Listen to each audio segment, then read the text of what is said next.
নমস্কাৰ বন্ধুসকল, মই এটা বীজ জলকীয়া পুলি ভিন্দক গিফ্ট দিছিলোঁ আৰু সেই পুলিটো আজি চাওক আপুনি, ইমান ধুনীয়া প্ৰডাকশ্যন, কি ধুনীয়া লাগিছে দেখি। ভোট জলকীয়া আপোনাৰ লদা লদে লাগি আছে, দেখি আজি ইমান ধুনীয়া লাগিছে। মই তেওঁক বস্তাত ৰুই পুলি হেতি দিছিলোঁ গিফ্ট।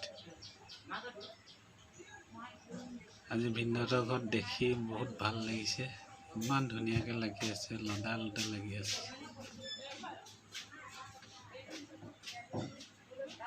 বন্ধুসকল, ভিডিঅ'টো কেনেকুৱা পালে জনাব,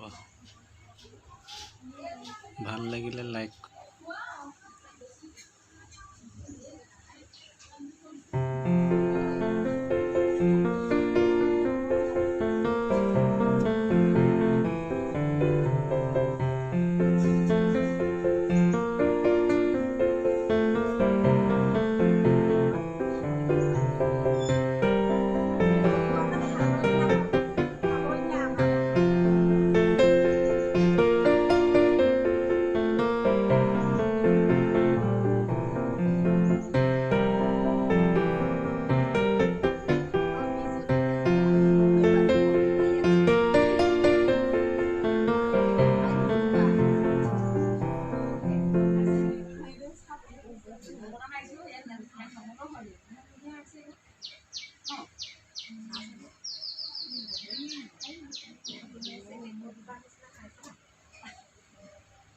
আমাৰ সেই জোপা লগত একেহে লাগিছে, সাতটা নে কেইটা।